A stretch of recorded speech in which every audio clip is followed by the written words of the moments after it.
Hey there, and welcome back to another episode of Paint with Sean.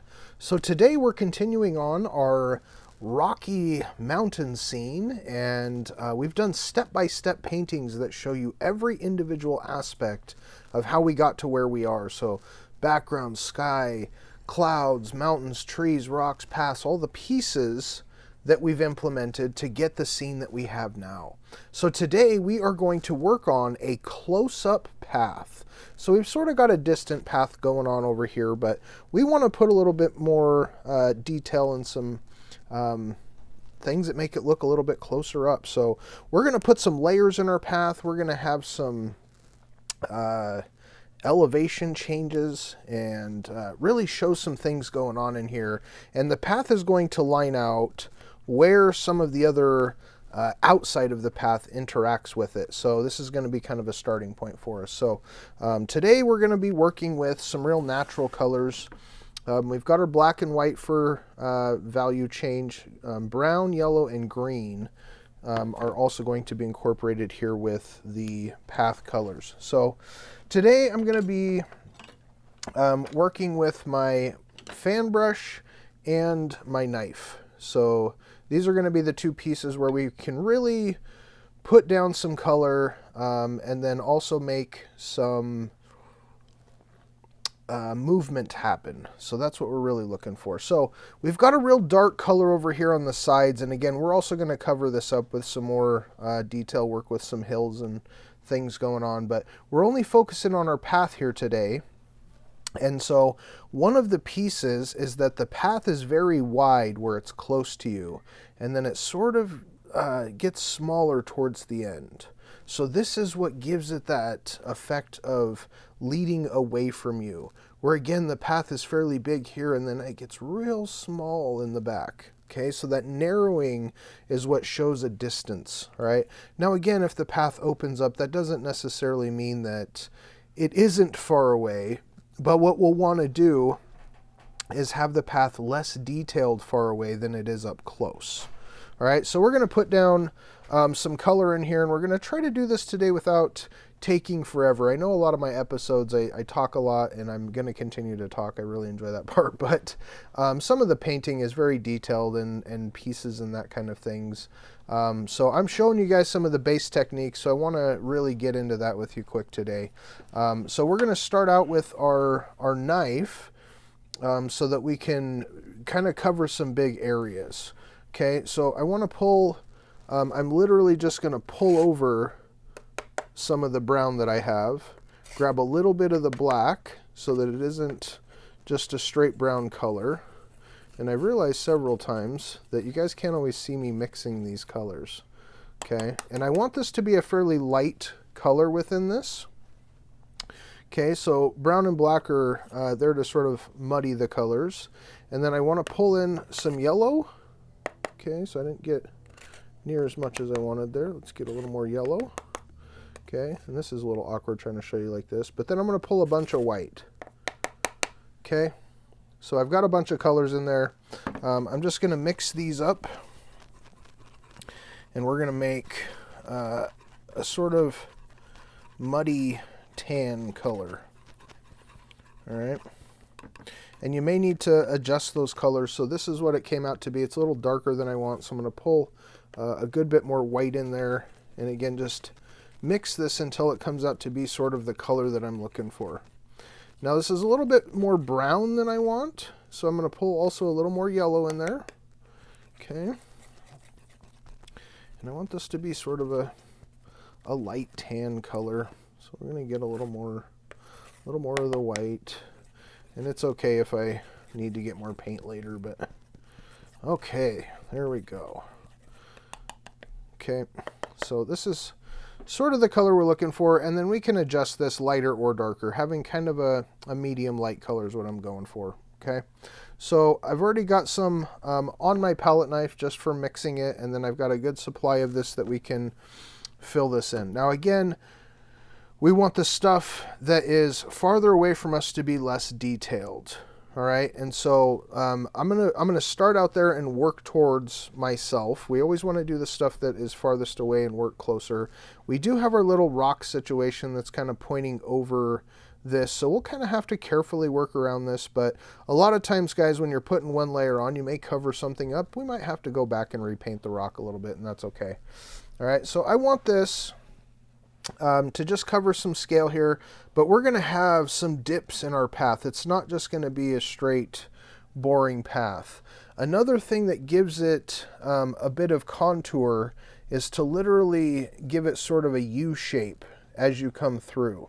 Okay, so you can sort of see we did some of that up here, and it allows it to feel like it has some movement to it. Okay, so I'm just tapping this down so the paint goes down to the edge of the brush here, and we're just going to start at our edge, okay, and just kind of create it over here. All right, and you may have to reapply this again several times to get it to come off how you want it. Okay, the knives don't hold a lot of paint, especially this acrylic paint is very thin, so again you'll have to reapply as needed. Okay, so I'm just kind of making my edge piece out here.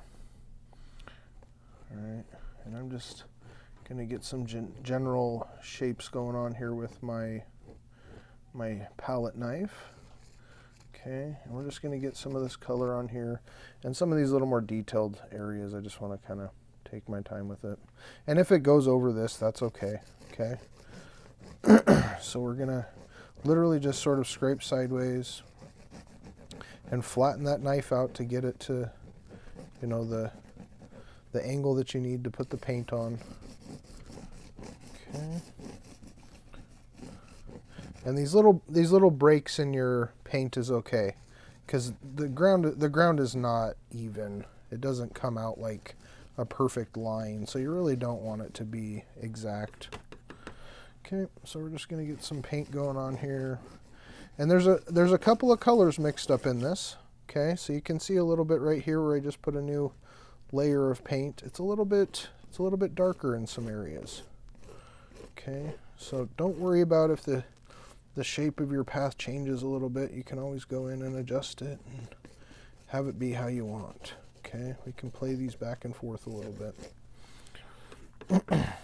Okay, so we're just getting kind of a base color going on, getting some real shape of our path put in here, and then we'll come back and adjust it as we go here. So one of the struggles that I have is this little lip at the bottom, so I will just lift my canvas up and put it just like that.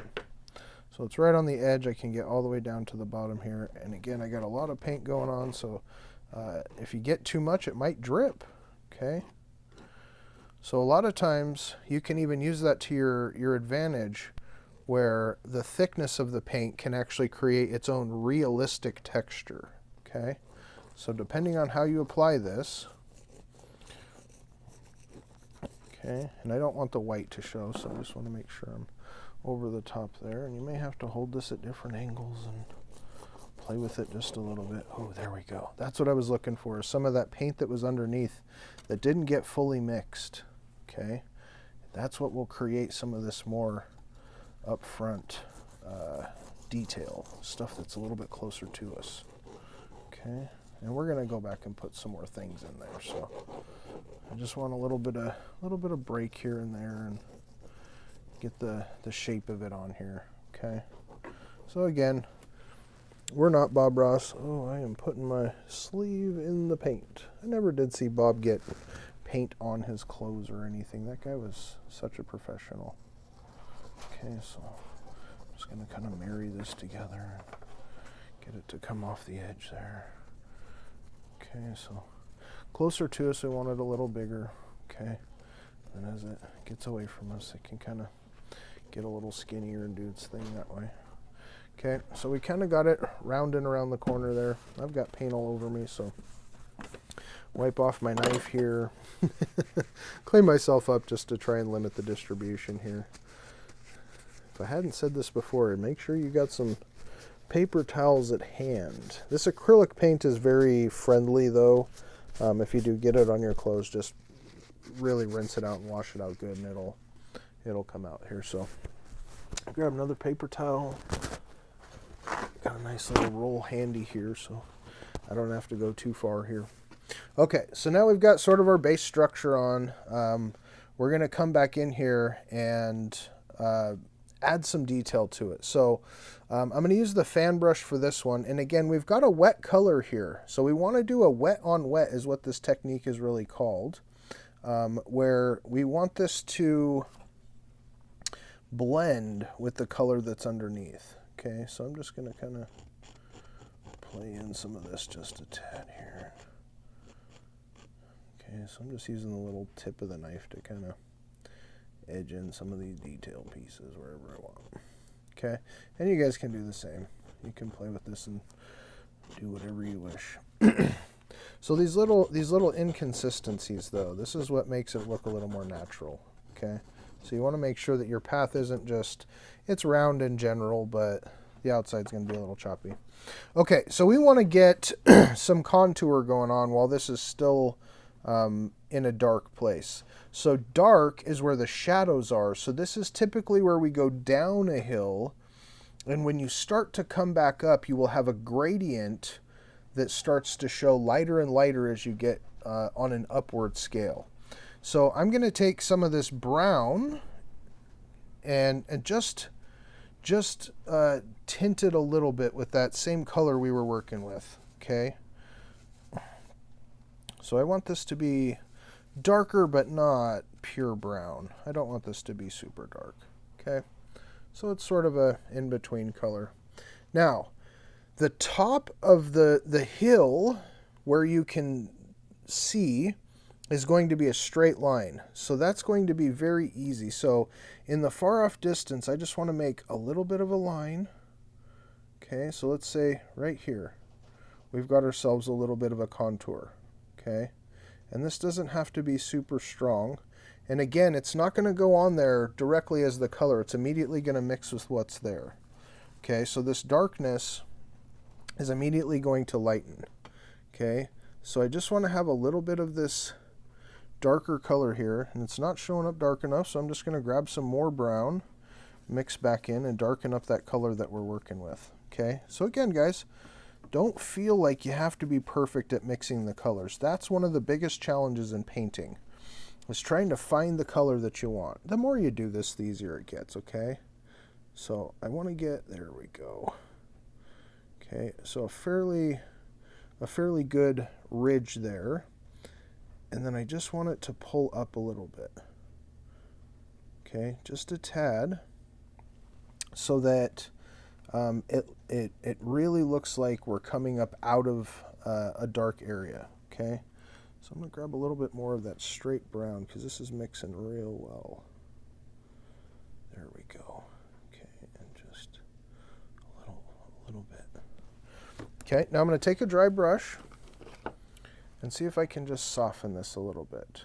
Okay, so just tapping it a little bit. This is going to give us the indication of blending. All right. So as it sort of comes up out of that little valley there, we just want to make sure that we're not touching the bottom. Okay, so that sort of looks like a little hill going on. Now this brush is not giving me quite the straight edge that I want. There we go. So we can come a little bit sideways even. Make that a very distinct line. Okay, and I'm going to take that same dry brush and pull it up. So we're just going to blend it a little bit. And this gives the indication of where that ground comes up to from that little place. Okay, so wet on wet is a little bit easier when you're doing oil painting. All right, it's a little bit tougher when you're working with acrylic. It doesn't have the same abilities because it's a much thinner paint. Thicker paint is so much easier to blend. All right, so if you guys can figure out how to blend very well, very soft. Okay, very soft motions, barely little touches like that. That's when you can really get some cool effects happening. Okay, so I'm just going to tap this a little bit and soften this edge. So we just want a little bit to show going on out here on the edge. We don't want it to be really too detailed, okay? And I'm just going to put a couple little touches in here of some darker color just to break up what's going on in this edges out here, okay? So these can kind of indicate some rocks or some sand or whatever you desire, okay? So I just don't want this to be a boring flat ground color. Okay, so we're going to put a couple little dots in there and just lightly tap them so they're not solid. We want the indications there, but we don't really want to be able to see what's happening. Okay, so we got a little bit of a hill going on right here. Okay, and again, this is sort of far away, so we're not going to really know what's going on back there, but just a little bit of something going on. Okay, so let's come back into our semi-dark color here. All right, and we can put another little indication of some things. Now this one I want to start all the way over at the edge and bring it part way in. Okay, so I'm going to start over here and bring it in. So this is going to indicate a high ridge point right here that can then drop down in the valley. So I'm going to come back, grab some more of my darker brown color here. And again, just come back with my little dry blending brush. And we just want to blend this out so it's not real distinct.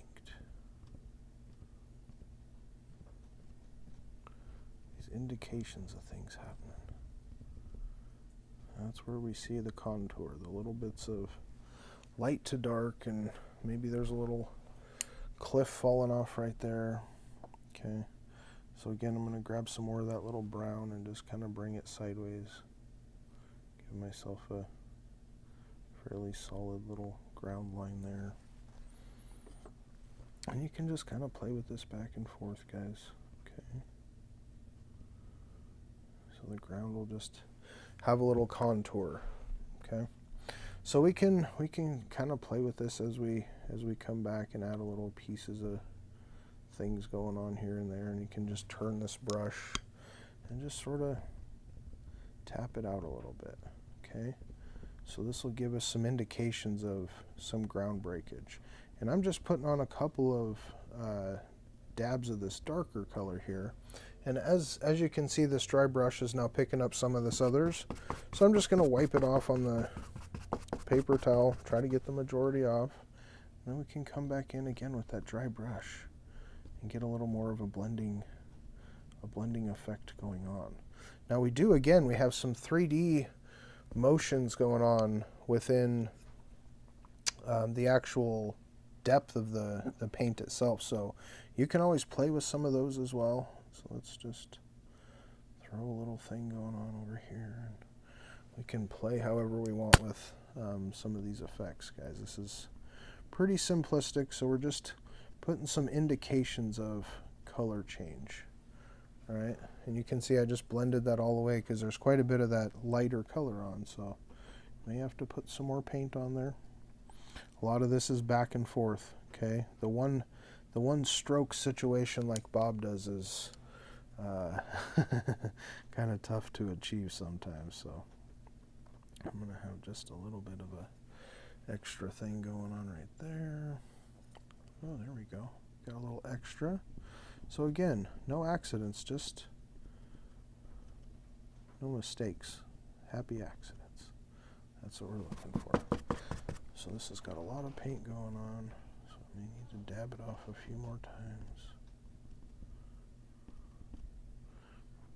Okay, and part of it is really having that contrast of color. So over here where it's a really hard line and then it comes up to less, this is where it's like the deeper pocket.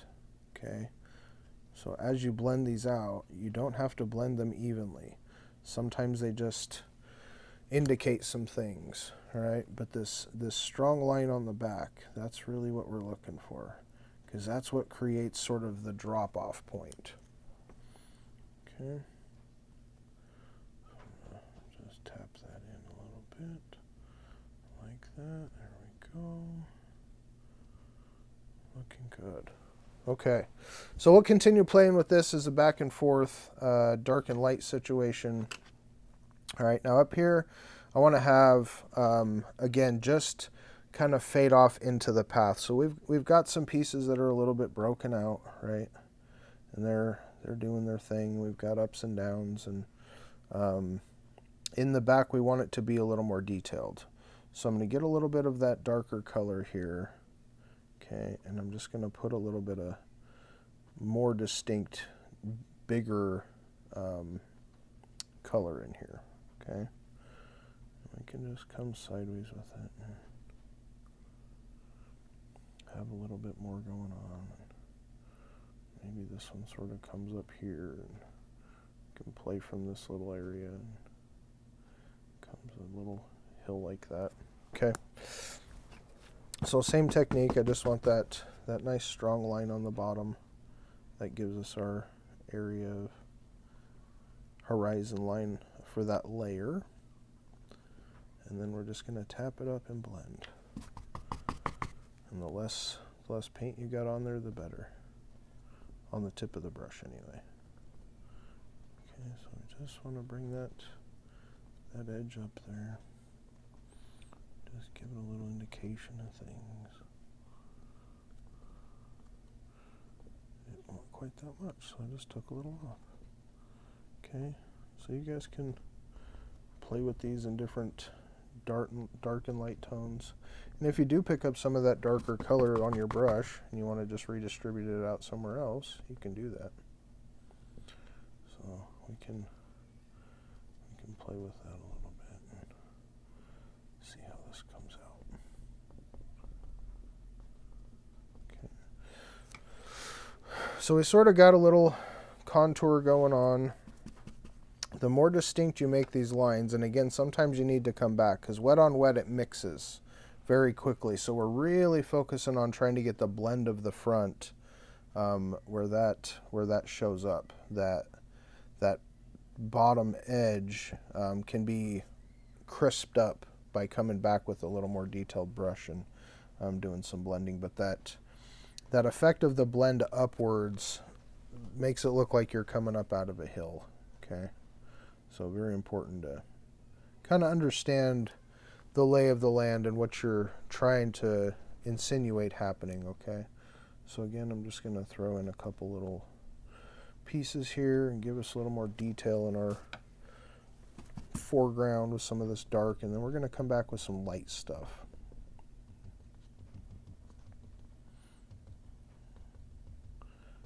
Okay, because we don't want this all just one color.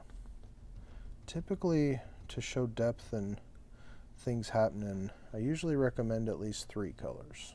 Okay. So we're just going to keep these nice and light and not too detailed, just some things happening here and there. Okay. So I've got that fairly dark color on my brush still, and I want to stay in the same color family. That's why I'm not washing my brush. But I'm going to come back in and get some more of this yellow. Okay, so I really want to lighten this up with some of this yellow color. And again, I'm using some of that previous base color, and I'm just going to lighten it with the yellow. Ooh, I touched some green in there. Let's see what that looks like. Okay, and then some white. It's just not light enough. I really want this to be a nice lighter tone. It's not too much lighter. So I'm going to put a little more white straight in. Okay. We'll mix that up. And again, guys, I've said this in previous videos. Our eye will pick up micro changes in coloration. Okay. But the more that contrast happens, like where this bright white goes against this very dark, that's when things really look deep. So on here, I'm not super concerned with it looking really deep. This is just kind of an uneven path, okay? So again, I'm just going to throw a couple of light touches here and there to break up the coloration, right? I'm not trying to really have much happen, okay? And again, farther away, I want smaller noticeable changes. We want that to be sort of light, blurry, okay? So you can see just this little dab just takes out some of that exactness to it, all right? And farther away, we want less exact. As we get closer, things can get a little more detailed, okay? And again, this is just kind of random because it's a path. I don't really have a lot of plans for where things are going to go, and maybe there's, you know, some light area that comes up here and looks like things are going on, okay? So play with this to what you see going on in the painting, all right? I'm going to get a little more white on here. I just want to break up some of this color, all right? It's not light enough for me, so I want to go lighter.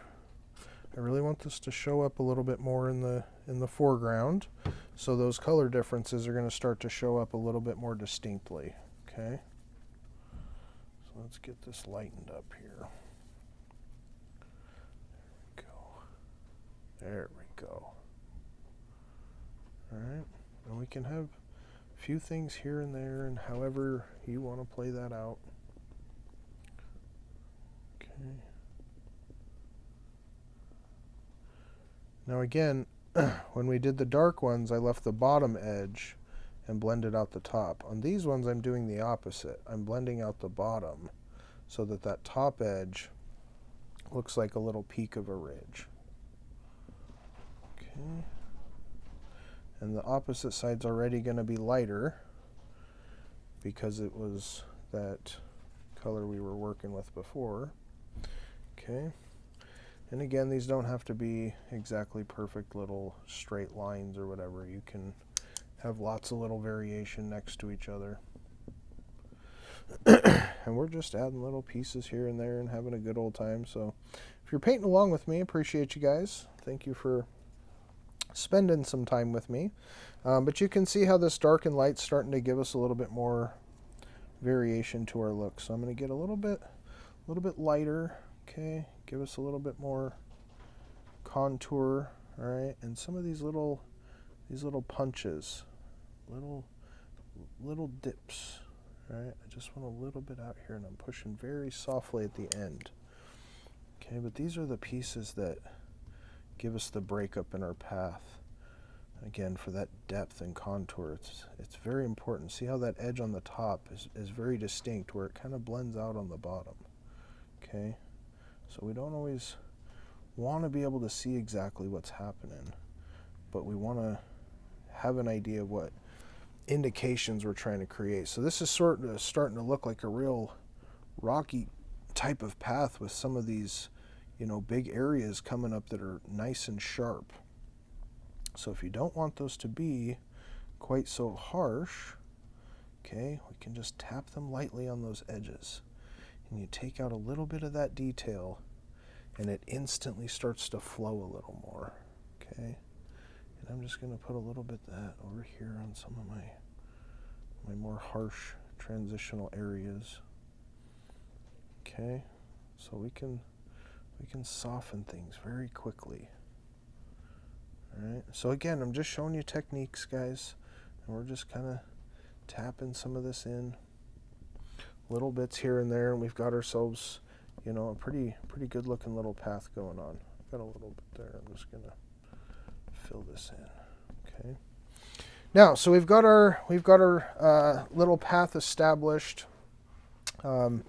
I think it looks pretty good. It's still kind of blurry, so I am going to let this dry a little bit more and add a couple of details. But for today, I think we've done a pretty good job showing how to create some contour, give a little bit of lay of the land, and have some of these little crested areas continue outside of the path where it kind of looks like it comes in. So appreciate you guys hanging out with me. Thanks for following along with this painting, and we'll see you in the next episode.